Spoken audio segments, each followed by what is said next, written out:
කම්කරු සේවක අර්බුදයක් තියෙනවා ඩුබායි වල. මේක ඇතුලෙන් වැඩ කරන අය තමයි දන්නේ ඒ ඩිපාර්ට්මන්ට් වල. හේතුව ඇවිල්ලා ඔකට දන්නවා පාකිස්තානෙන් බංග්ලාදේශෙන් ඊට පස්සේ නේපාලේ වගේ රටවල් ගොඩකින් ආසියාවේ නැවැත්තුවා මෙහෙට ලේබර්ස්ලා ගන්න එක. ලේබර්ස්ලා කියන්නේ එම්ප්ලොයි. ඒ කට්ටියගේ මොන එම්ප්ලොයි කෙනෙක් වීසා ඇප්ලයි කරත් ඒ කට්ටියට වීසා අප්‍රූව් වෙන්නේ නැහැ. ඉතින් ඒ නිසා ගොඩක් මේ ස්ටේට් එක ඇතුලේ තියෙන UAE ඇතුලේ තියෙන කම්පැනි වලට පුරප්පාඩු පුරව ගන්න අමාරු තත්ත්වයක ඉන්නවා. හරිද? මම මේ කතාව මම වැඩ කරන සබ්ජෙක්ට් එක නිසා මම ඔයාලට මේ දැනුවත් කරලා කියන්නේ ඒ දේ දරුණුට බලපාලා තියෙනවා ඩුබායි තියෙන කම්පැනි වලට. දැන් ඒ කට්ටිය කම්කරුවෝ හොයනවා හැම තැනම. කියන්නේ ඇතුලේ රට එළියේ එහෙම ඉන්න ගොඩක් අය හොයනවා.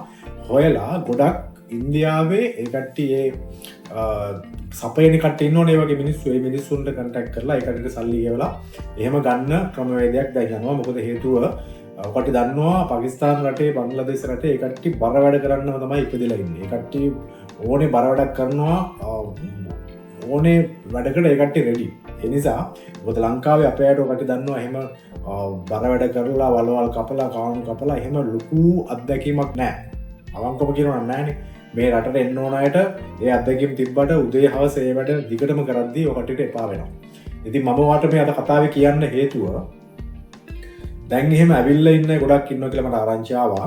ඒ අයට ගොඩක් අමාරුයි වැඩ කරන්න. මොකද හේතුව දැන් සේවකයෝ 10ක් ඕන තැනට සේවකයෝ 5ක් හිටියොත් ඒ 10 ඉන්න තැන වැඩේ කරන්න වෙනවා. එතකොට වැඩ අධිකයි. ඒ නිසා ගොඩක් අය මට මැසේජ් කරලා තියෙනවා, කම්ප්ලේන් කරලා තියෙනවා ඉන්න තැන් හොඳ නැහැ, කෑම බොන්න කෑම කන්න ඒ හැමදේටම ප්‍රශ්න තියෙනවා කියලා. ඉතින් මේ වාතාවරණයේ ඩුබායි වල දිගටම ගියොත් එහෙම ගොඩාක් ලොකු කම්පැනි වල ලොකු ප්‍රොජෙක්ට් වලට මේක බලපානවා. ඒ නිසා මම ඔයාලට කියන්නේ ඔයාටත් අනිවාර්යෙන් ළඟදිම අවස්ථාවක් එයි. රට එන්න අවස්ථාවක් තියෙනවා. එක්කෝ මේ කම්කරු සේවය කියන්නේ ඔකට දන්නවා බිල්ඩින් වල එහෙම නැත්නම් එක එක තැන්වල ඔකට දන්නවා ලේබර් වැඩ. කියන්නේ පිරිසුදු කරන්න, කාණු කපන්න, වලවල් කපන්න ඊට පස්සේ ඒ වගේ සාමාන්‍යයෙන් ලේබර් කෙනෙක් කරන වැඩ. ඉතින් ඒවට කට්ටිය ගන්න දැන් ගොඩාක් උනන්දුවෙන් ඉන්නේ ඩුබායි වල මම ওই කිව්ව සිද්ධිය නිසා. ඔයාටත් හදිස්සියට එහෙම chance එකක් ආවොත් මම ඔයාලට පොඩි උදාහරණයක් කියන්නම් මොකක්ද ඒකේ තියෙන වාසිය කියලා. ඔයා දන්නවා එහෙම කම්පැනි ඔයාට ලංකාවටම වීසා එක ටිකට් එක ඒ හැමදේම වෙලා ඔයා මෙහෙට ගෙනගෙන ඔයාට ඇකොමඩේෂන් දීලා ඔයාට නවාතැන් දීලා ඔයාව මෙහෙ තියලා ඔයා පහුවෙන්දලා වැඩ පටන් ගන්න ප්‍රොසෙස් එකක් කරනවා කියලා මම ඔයාට මගේ පරණ වීඩියෝ වල කිව්වා. එතකොට ඔයා ලංකාවෙද්දී ඔයාට රටට එන්න ආසාවක් තියෙනවා. හැබැයි ඔයාට සල්ලි නැහැ, අවස්ථාවක් නැහැ. හැබැයි ඔයාට මොනවද ස්කිල් එකක් තියෙනවා කියලා දන්න. ඔයාට ස්කිල් එකක් තිබ්බත් නැතත් රට ඇතුළට එන්න තමයි ප්‍රධාන ගැටලුව තියෙන්නේ. මොකද විසිට් වීසා එකක් આવොත් ඔකට දන්නවා ඩිරම් 3000ක් විතර පෙන්නන්න ඕනේ. ඊට පස්සේ ගොඩාක් බාධක කම්කටොළු මැදට එන්න ඕනේ. එතකොට මේක එහෙම නැහැ. ඔයාට මෙහෙන් එම්ප්ලොයි වීසා එක ලංකාවට එවුවොත් ඔයාට මෙහි ඔක්කොම ඩොකියුමන්ට් ක්ලියර් කරලා මෙහි එම්බසින් වට මම කිව්වා ඒ බියුරෝ ගෙවන්න ගෙවලා ලංකාවේ ට්‍රේනින් ගිහිල්ලා ඒ හැමදේම කරලා ජෙනුයින් විදිහට තමයි ඔයා එන්නේ.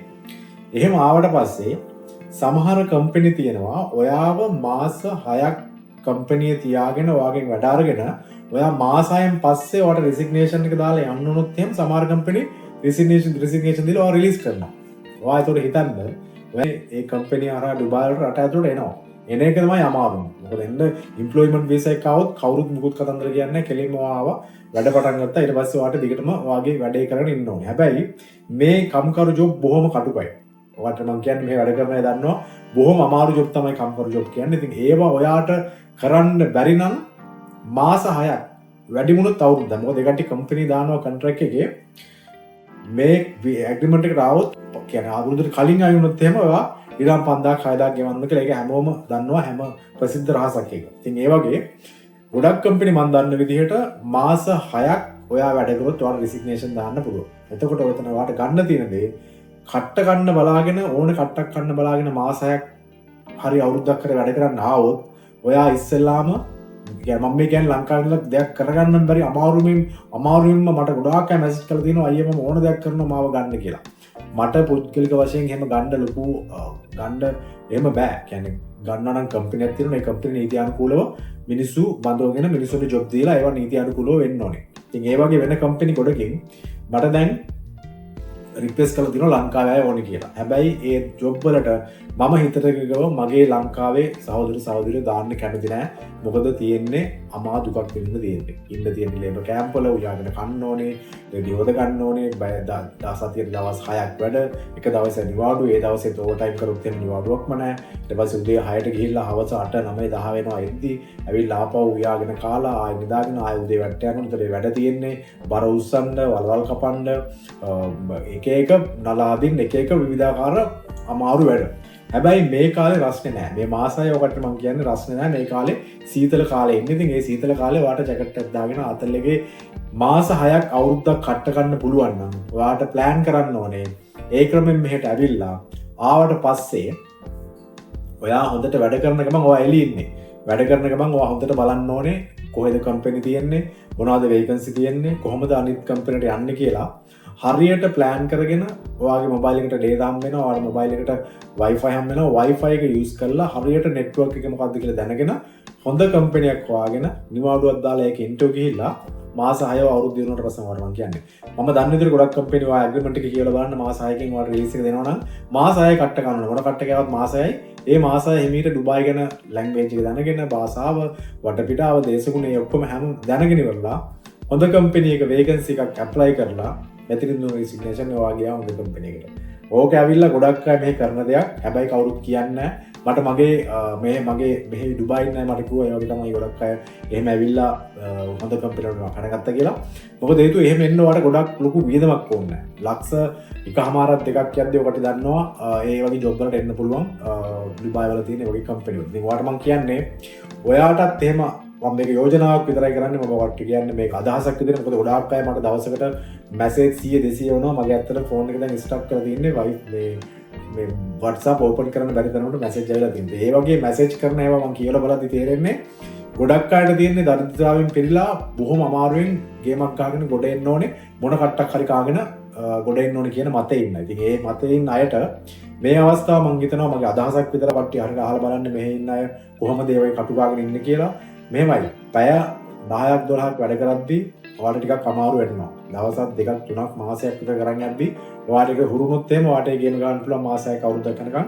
එහෙම නැත්නම් ලංකාවේ කිසිම ඇඟවල වැඩක් කරලා නැත්නම් ඒ කට්ටියට මේක සුදුසු නෑ. හැබැයි කට්ට කාලා ගොඩක් හොඳට මොරාල් එකකින් වැඩ කරලා පුරුදු අයට තමයි මේක හොඳ. මේ අවස්ථාව අරගෙන ඩුබායිට ආපු අය හොඳ පොසිෂන් වලට හොඳ කම්පැනි වලට ගිහලා හොඳට පඩි අරගෙන දැන් ජීවත් වෙනවා. ඒකට ඇවිල්ලා තියෙන ලේබර් ජොබ් තමයි. හැබැයි මේ ලේබර් ජොබ් ඇවිල්ලා තියෙන්නේ ඒ කට්ටියට এডুকেෂන් ලෙවල් එකක් තිබ්බත් මෙහෙට ඇවිල්ලා හරියට විසිට් වීසා එක ඇවිල්ලා තනක් ඉන්න නැහැ. ඔයාලට දන්නවා විසිට් වීසා ආවට පස්සේ සල්ලි ගොඩක් වේදම් කරන්න ඕනේ. තැන් වල ගිහිල්ලා ඉන්න ඕනේ. කාමර කුලි ගෙවන්න ඕනේ. කෑමට හොයාගෙන ගොඩාක් අරුබුදුකට මුණ දීලා අනිත් පැත්තට යන්න ඕනේ. මේක ඔයා ඒ වගේ දෙන ඒජන්සි එකට ගිහිල්ලා සම්බන්ධ වෙලා ආවොත් ඒ කට්ට මාස 6ක් වගේ ආවොත් ඔයාට හැබැයි ඒ ජොබ් වල ඉන්න දෙනවා, ට්‍රාන්ස්පෝර්ට් දෙනවා, ඊට පස්සේ කෑම උයාගෙන කන්න ඕනේ, ඊට පස්සේ පඩිය දෙනවා, ඩිරම් 10කට යකමත් පඩිය හම්බ වෙනවා.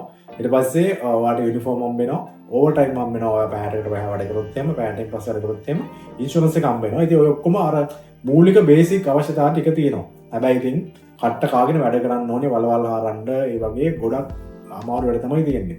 හැබැයි ඉතින් මේ වැඩ ටික කරගෙන කට්ට මාසයක් කාගෙන වට ලංකාවේ කරන්නම දෙයක් නැතුව අමාරුවෙන් ඉන්න කෙනෙක් නම් කට්ට මාසයක් යාට පස්සේ හොඳට වටපිටාව දැනගෙන මොනවා හරි ඊට වඩා හොඳ ලෙවල් එකේ ජොබ් එකක් හොයාගෙන ඔයාට අනික ඒ ඕනේ කම්පැනි එකේ වගේ ජොබ් එක ආවට පස්සේ ඔයා කැන්සලේෂන් එක ඔයා රිසිග්නේෂන් එක දාලා දවස් 30ක් වැඩ කරලා කැන්සලේෂන් එක ආවට පස්සේ ඒ කැන්සලේෂන් එකේ තියෙනවා දවස් 30ක් 60ක් 90ක් කාල සීමාවක් ඔයාට ග්‍රේස් පීරියඩ් එකක් තියෙනවා මෙහෙ වෙන ජොබ් එකක් හොයාගන්න. අන්න ඒ කාල සීමාව ඇතුළත ඔයා ජොබ් එකක් හොයාගත්තොත් එහෙම අනිත් එක ඔයාගේ වැඩ කරන මාස 6 ඇතුළත ඔයාට ඩිරම් 1500ක් පඩි හම්බුණා කියන්නේ ඔයා 500ක් වියදම් කරලා ඩිරම් 1000ක් එකතු කරොත් ඔයාට 6000ක් විතර මාසයට ඔයාට ඉතිරි කරගන්න පුළුවන්. අවුරුද්දක් නම් ඒක ඊට වඩා 12 ගුණයක් වැඩි වෙනවා. එතකොට ඒ වගේ 1000 බර ගණනක් එකතු වෙනවනේ. ඉතින් ඒ ඔක්කොම අතේ තියාගෙන ඔයා රෙඩි වෙලා හරියට සල්ලි ටිකත් අතේ තියාගෙන හරියට කම්පැනි එකක් හොයාගෙන එළියට ගිහිල්ලා හොයාගත්තොත් හොඳ ජොබ් එකක් ඔයාට ගොඩ එන්න පුළුවන්. මම මේක ඔයාට අදහසක් විතර දුන්නේ. මොකද මට කතා කරලා ලංකාවෙන් කියන ගොඩාක් අය කියන්නේ දුක තමයි මොන විදියක් හරි කට්ටක් කාලා ලංකාවෙන් මෙහෙට ඇවිල්ලා ගොඩ එන්න ඕනේ කියලා. ඉතින් ඒ අයට මම මේ අදහසක් විතර මේ අදහස දුන්නේ. මොකද දැන් ඩුබායි වල ගොඩාක් ලොකු අර්බුදයක් තමයි මේ කියන්නේ කම්කරු සේවයට මිනිසු නැති එක. ඉතින් තව දෙයක් තමයි මම මේ ළඟදී පොඩි රිසර්ච් එකක් කරන්න පොඩ වටපිටාව ඇවිද්දා මට ආපු ආරංචියකට මොකද්ද දැන් ඔය කල්ලිවල්ලි වල ඉන්න මිනිස්සුන්ට වෙන්නේ කියලා. මේ ළඟ මෝල් එකක් තියෙනවා මම නිකම්ට ගිහිල්ලා බැලුවා මගේ අපේ කම්පැනි ඩ්‍රයිවර්ත් එක්ක. කිව්වට පිළිගන්න ඔකට පිළිගන්නේ නැතුව මට හිතුණා ඇත්තටම මේ කියන්නේ ඩුබායිද කියලා. නේපාලේ බංගලාදේශ පැත්තක ඉන්නවා එක මිනිස්සු 1000ක් විතර.